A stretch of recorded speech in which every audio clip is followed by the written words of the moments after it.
Hey guys, Angus here. Got another Airsoft gun review for you guys today. Today we're going to be taking a look at a superb Airsoft World War II replica made by one of my favorite Airsoft manufacturers of all time, that company being ICS.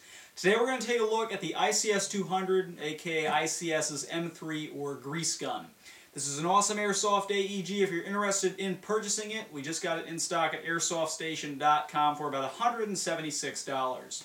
Now, with that being said, let's go ahead and hop right into the review here. Starting off with the gun's external packaging, this is the box it will come in. It's a pretty flashy box, which is typical of ICS.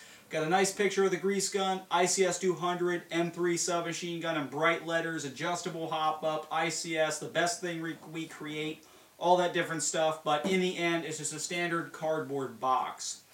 Now, inside that cardboard box, naturally, we're going to have quite a few things. Packaging-wise, the gun is packaged in the standard ICS gray molded plastic to keep everything rather secure. Of course, the paperwork up top sliding off.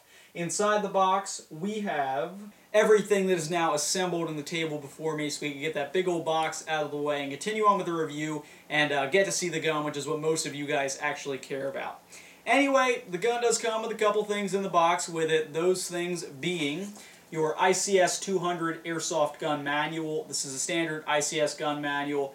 Tells you everything you need to know about your gun, all the different features, how to put the battery in. One thing I especially like about this manual is it tells you how to remove the gearbox from the gun, how to disassemble the gun, parts breakdown. Rather nice they have this in the manual. This is a rather nice manual. Definitely take a look at it when you get this AEG. Get your standard ICS DVD. This comes with basically all your ICS AEGs. What it is basically something tells you a little bit about ICS, has a little bit of gameplay video on there. It's something you play on your computer. It does not work on your standard DVD player. You get a rather long cleaning and dejamming rod, despite the fact that the gun's inner barrel length is actually fairly short. You'll get one metal 430 round high capacity M3 magazine. And, of course, your ICS-200 or ICS M3 grease gun itself. Now, out of the box, this is a pretty cool gun. At first, I actually didn't care for it too much. I love World War II Airsoft AEGs, but this one was just kind of ugly to me at first. But it does grow on you. In fact, I think it looks pretty darn cool now. One thing that did shock me is its size. I was thinking SMG, probably going to be a little bit smaller, but actually this gun does have a bit of size to it. It is a fairly large gun, weighing in around 8 pounds, measuring with the stock shortened a little under 2 feet. External and internal quality on the gun. Internals, it's ICS. I love ICS, as I stated earlier. I think they have great quality internals. This gun is no exception. You get a steel gears, metal gearbox, 8mm gearbox is what this gun uses, and just quality internals. Don't have to worry about those crapping out on you for a decent amount of time. Externals, get some pretty solid externals here. We got a plastic orange tip on the front of the gun. If you buy this in the US, it's going to come with an orange tip on it. Your outer barrel is constructed of metal, as is your upper receiver and iron sights. Same thing with your dust cover and magazine. Lower receiver and pistol grip, these are metal as well. However, the front portion of the lower receiver is actually composed of a fairly nice quality plastic. Your charging handle is composed of metal as well, as is your collapsible stock. Now, with that being said, got quite a bit of metal on here. The only real plastic pieces being this portion of the lower receiver. And frankly, it's a pretty solid gun externally. Like I said, it has a bit of heft to it. Weighs in at 8 pounds, but it is fairly evenly distributed. The majority of the weight you feel in the front of the gun here where your magazine is attached. Now that we've finished covering the external and internal quality, which is phenomenal on the ICS M3, let's go ahead and hop into some of the features, starting at the front of the gun. Like I said, orange tip will be in the front of the gun if you buy this in the US. That's standard regulation. That's what it's going to come with. Moving a little bit farther back, the first thing we're going to encounter is your gun's magazine and magazine well area. Now, the magazine is placed into the gun with the BB port, where your BBs are going to feed, facing towards the front of the weapon. And in order to eject your mag once it's in, you push in the magazine ejection button located on the left side of the AEG. When pushed in, the magazine doesn't simply drop out. You really got to tug to get it to come out like so. A little bit of a con if you're trying to speed reload in a game with this gun. You're really going to tug the mag to get it out there. Maybe the mag well is just tight, being that I've only had this for a few days. But likewise, the magazine does need a little bit of tugging to come out. Now the magazine you get holds 430 rounds. It's your standard high capacity magazine. You load it up through the top. I found the area where you would load the BBs into your chamber to be wound upward was rather slim. It's slimmer and a little bit thinner than the feeding area on an MP5. Therefore you might have some trouble getting your BBs in there. Some might spill over the sides, but eventually you do fill it up with the 430 rounds and you're capable of winding it via the gear at the bottom for it to feed through the top. Now, a major con of the gun is its magazine. The magazine itself is perfectly fine. It doesn't have any feeding issues, made of solid metal, doubt it's going to break on you. However, the gun takes M3 mags. I don't like that. I think they could have made it take Thompson or MP40 mags, which would be so much nicer, because then we'd have a variety of magazines to choose from. Instead, we have to purchase ICS M3 mags. I guess it's making money for them. Not exactly the greatest thing for me, at least, because I got tons of MP40 mags laying around, but the gun takes M3 magazines, will not fit MP40 or Thompson magazines, which is what I was originally hoping it would take. When you go to put the mag back in, like I said, you want to put your BB port towards the front of the AEG. Simply slide it in, get it to clack in like so. When you hear that clack, the magazine is locked in and ready to feed. You can wind it, go ahead, and shoot the BBs from the magazine. Another important thing I'd like to point out, on the left side of the gun, right next to the magazine ejection button, actually covered up partially by the ejection button, are some nice trademarks painted on. We have submachine gun, caliber 6mm, and US with a serial number located there as well. Like I said, the ejection button does kind of take up the space and cover them up a little bit, but otherwise you can partially see them, and they look rather nice, painted on rather well.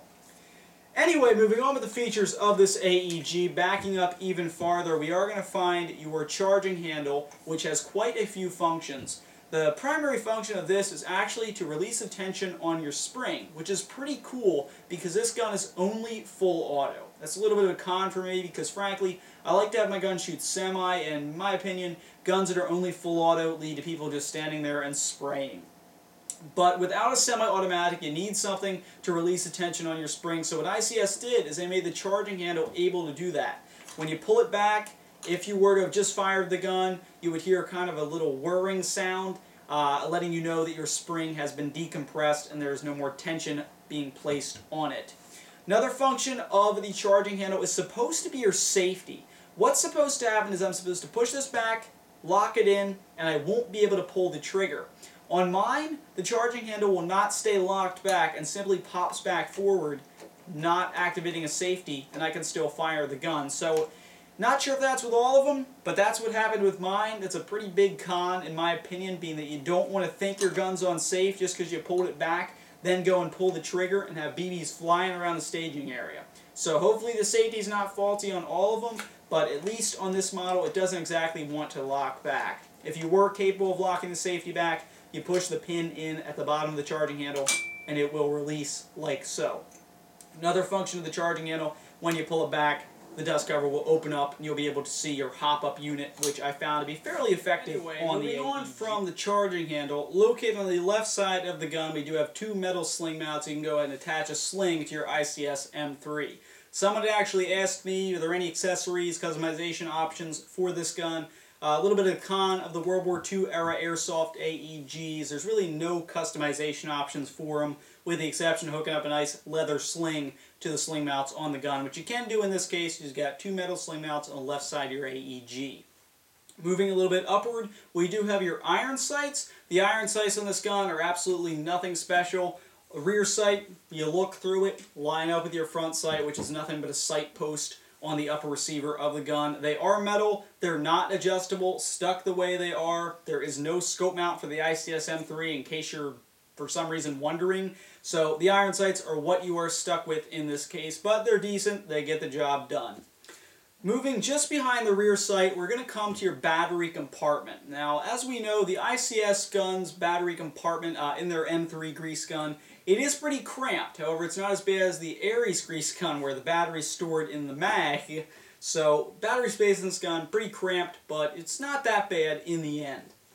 Unfortunately, the gun does take a custom battery you're going to have to purchase separately. As with most higher end guns, the battery does not come with the ICS-M3. Battery looks somewhat similar to a butterfly style battery and is a 9.6 volt 1500 milliamp battery with a small type connector that's going to cost you about $20 extra to your purchase of the gun because you need the custom battery to operate the AEG. Now in order to access your battery compartment, you're going to come to the back of the gun. Back of the gun, there is a small sort of twist area, not exactly sure what to call it. You twist like so, the cap pops off, revealing your fuse as well as your small type connector inside the gun's halfway hollow upper receiver. Now the battery is stored in here like so. One of the larger cells will slide in first, followed by the second larger cell, followed by the smallest cell. It's a fairly intricate process, will take a couple minutes, so I'm going to spare you the agony of watching me try and get this thing in there, stuff the wires in. When you do get the battery in, your battery space is completely filled. There is nothing else that will fit in there. It's filled to the entire capacity of the battery compartment. Extremely cramped, no room left. In case you're wondering, can I fit a stick battery in there? As I was wondering at first, you cannot. You can't fit a stick in there. The only battery this thing will fit is the custom 9.6 volt 1500 milliamp designed for the ICS-M3. When you do get your battery in there, simply take the cap, pop it on like so, and twist it back into position with relative ease. Final feature we're going to discuss on the ICS-M3 would be its stock. The gun uses a collapsible metal wire stock, and in the shortest position, as I mentioned earlier, the gun measures in a little under 2 feet, I believe 22 inches to be exact. And if you wanted to make that a little bit longer, also have it a little bit more comfortable to shoot as opposed to just holding the gun without shouldering it, you push in the metal button on the right side of the gun, pull the stock out like so. As you can see, will lock into place when it's extended. There are only 2 positions on this stock, the shortest one shown to you earlier and the extended position shown here. When the stock's extended, the gun measures in, I believe, 28 inches, a little over 2 feet. So still fairly compact weapon, even with the stock extended. Now, if you've never handled a gun with a wire stock before, shouldering it might feel a little bit awkward, might be a little bit painful, kind of bites into your shoulder, but eventually you'll get used to it and it'll feel as natural as shouldering a standard, more modern M4 full stock or something else of that like. So stock is fairly comfortable, just got to get used to it. Wobble-wise, a little bit of wobble side to side, but nothing too big. Again, it's made of metal, so you're not going to snap it off if you twist it a little bit, but of course I wouldn't recommend twisting it. In order to shorten the stock, you simply push in the button, slide the stock forward like so, it'll lock back into its shortest position, and again, your gun is in a more compact position for shooting around corners or just storage purposes.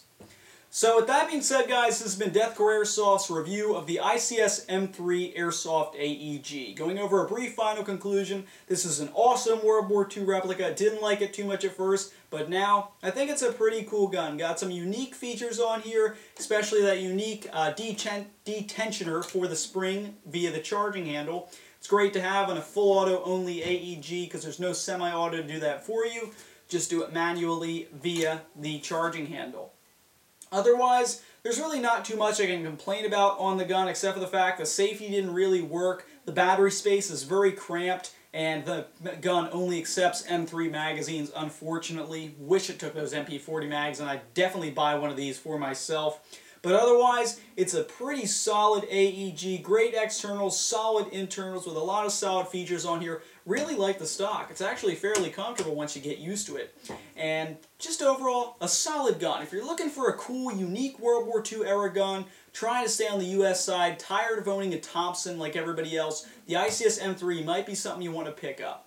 So thanks for watching, guys. Please subscribe, and if you have a comment I didn't list in the review, please ask it below, and I'll do my best to answer it for you. Thanks for watching, guys. Please subscribe.